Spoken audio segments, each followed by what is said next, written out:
But first, I'd like to yield to a gentleman from Ohio, a friend of mine who has been talking about this same issue for weeks and months as well, my friend, Mr. Jordan.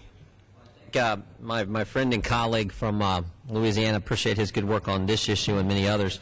And my friend mentioned the tea parties that are taking place across this country. The reason you see families and taxpayers and Americans gathering at these events is because they get it. I learned a long time ago that the people always get it before the politicians do.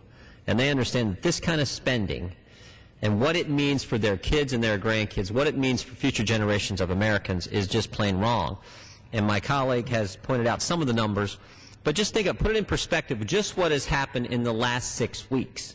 First, we had the $700 billion so-called stimulus, and all the program spending that was in that bill. The bill was designed to help jumpstart our economy, but we all know it was mostly just spending on federal government programs. Then we had the $410 billion omnibus with its over 800 earmarks. And now this week, with the budget vote going to happen in the Budget Committee, which I have the privilege of being a member of, we will now have, as my colleague pointed out, a budget that has the 10 largest annual deficits in American history. A budget that will go from, and this is important, from 29% of GDP spending to over 28% of the gross domestic product. A budget that will go from that will increase spending over $1 trillion this year. A budget that will double the national debt in the next 8 years. And frankly, I think this is interesting. And a budget that adds more to the debt in 6 years. Now think about this. This administration is going to add more to the national debt with their budget numbers in the next 6 years than it took all 43 previous presidents to accumulate. So more in 6 years than it took over 200 years to get to.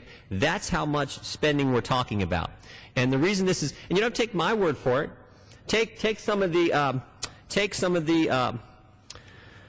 statement that Senator Gregg made today, where he said this budget is going to, in his words, bankrupt the country. Now, this is the same guy that the Obama administration wanted as a part of their administration, initially offered the job of Commerce Secretary to. Take some senior Democrat members of the Senate.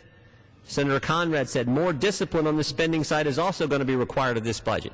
So even some Democrats are getting the idea that this budget is way out of line. And they understand what my colleague talked about, and that is this budget is harmful to future generations of Americans, harmful to our economy, and is the wrong direction to go.